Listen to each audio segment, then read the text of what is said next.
Okay, so these are my Unit 3 test corrections. My name is Leah Childers, and this is for AP Environmental Science.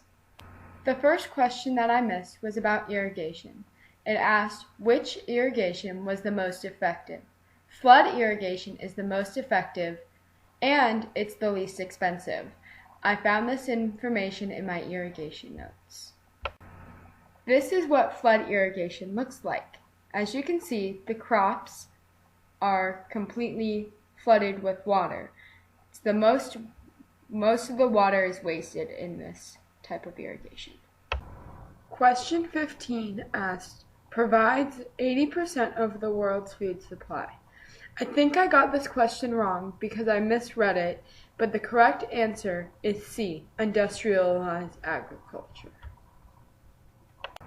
Question 21 was about forests, and especially the roadless area conservation rule. I thought that the question was only asking for the definition, not what it included as well. But then once I went back and read it, I saw that all of the answer choices support this. If forests weren't destroyed, most forests would still look like this under the conservation rule. Question 22 was about the NEPA.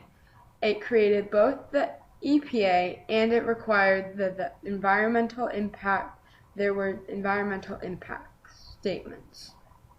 Question 24 was about soil. When I saw this question, I thought it was a comparison or an analogy. But micronutrients, according to our soil PowerPoint notes, said they were minerals. And this pie chart shows that 45% of all soil is made up of minerals, which are micronutrients. Question 39 was also about soil. I misread the question, and when I looked up what an example of a micronutrient was, it said the answer was vitamins. I also found this back in my soil notes. Question 36 asked, which has not caused an increase in food supply?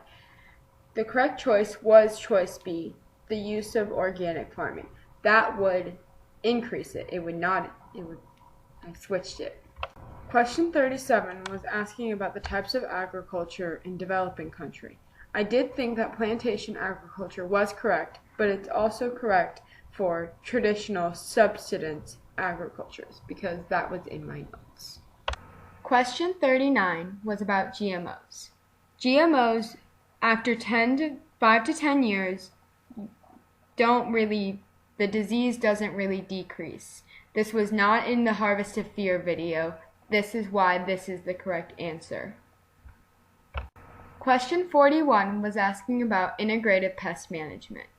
So, not the increase of fertilizers in irrigation is the correct answer because the use of fertilizers did decrease. It was the opposite.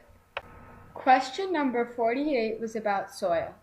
I knew that clay had a high porosity, but the permeability had to be low.